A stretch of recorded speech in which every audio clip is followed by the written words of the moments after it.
René Lévesque was sunk with the PQ ship. It was all over in 1985. And somebody had to be appointed as the premier. So Pierre-Marc Johnson, a quiet fellow, nice enough fellow, what I would call a timid separatist, stepped into the fray, became the premier in effect.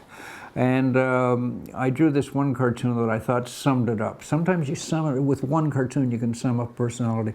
He's wearing a blue Quebec blazer, but underneath he's got a Canadian sweater with a symbol on it.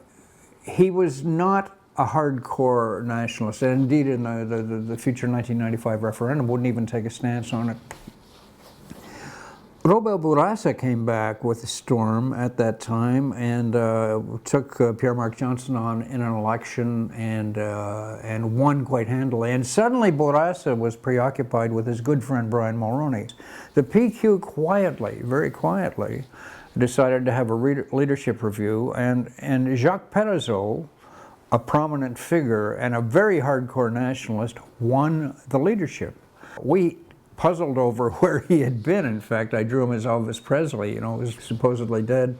But he was back, and he was back with one issue on his mind. He wanted Quebec to leave Canada.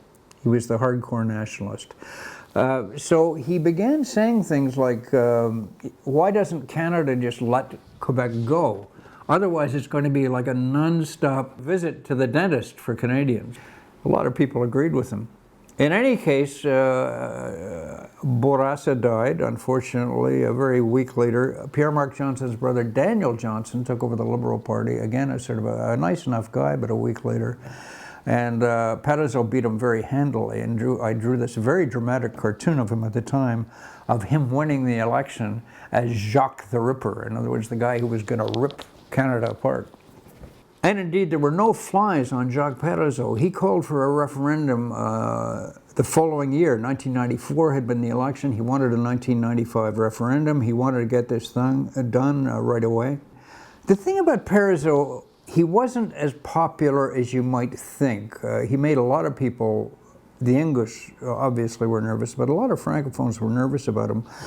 And the referendum campaign kind of went along, and he was limping along only at 35–40% popularity. He had compared it to a hockey game, in fact, so I drew him here in the third period, all beat up, and he wasn't winning this thing, obviously. There was a figure who was the most popular figure in Quebec at the time, was Lucien Bouchard, who had been a Tory cabinet minister, formed the Bloc Quebecois in Ottawa, and was doing very, very well up there with Gilles Duceppe and his cohorts. So it was decided to bring Lucien Bouchard in and take over the referendum campaign, in effect. Here he is tripping up Parizeau in the third period and taking over the team. He brought the final vote, he brought it in only 50,000 votes short of winning. It was astonishing, and it was a scary time for Quebec. Jacques Parizeau was quite bitter about this, and the day after the election, he said, and he was quite drunk at the time, obviously, he said he blamed it on money and the ethnic vote. It was over, clearly over for Jacques Parizeau. He was going to be gone. Again, I drew this cartoon of him saying salut, holding a glass. The signature, if you'll notice, says Ethnic 95. That's how I signed the cartoon. So we were almost cooked. We were almost like lobsters in the pot. Lucien Bouchard brought it that close. My favorite cartoon, actually, of the whole referendum was 2 days after, when it's a couple on a balcony. It could be in Saint-Henri or any place here in Montreal. And Sylvie up above is taking down her We posters. And Frank in the floor below is taking down his No posters. In other words, we got back to being ourselves.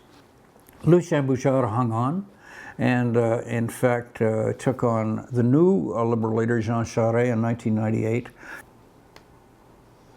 Very pleased with this drawing because it sums up sort of a Quebec attitude about things. Lucien Bouchard, wrapped in the big flag, wins the hearts of Quebecers, as nationalists do. The sensible Jean Charest, the money man on the other hand, waving a little flag, wins the minds of Quebecers. He's the sensible guy who's going to introduce financial policies. And indeed, he eventually became premier for a very long, successful period. But that cartoon, for me, sums it up. The two attitudes in Quebec that tugs at the hearts and minds of Quebecers. I personally have to thank Lucien Bouchard for one of the greatest gifts ever for a cartoonist.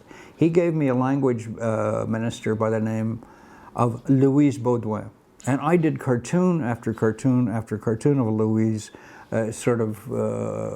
putting these language policies, quite severe language policies in place. And in the English community, she was seen as being really, really heavy-handed, almost a dominatrix. So this evolved in the cartoons. I drew her as a dominatrix with whips and cattle prods and this, that, and the other.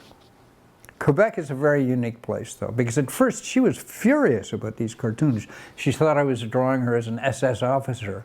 I wrote a letter to La Presse saying, no, we're just dominatrix, and it's a classic English fantasy to be, sexual fantasy to be dominated anyway. So she got it.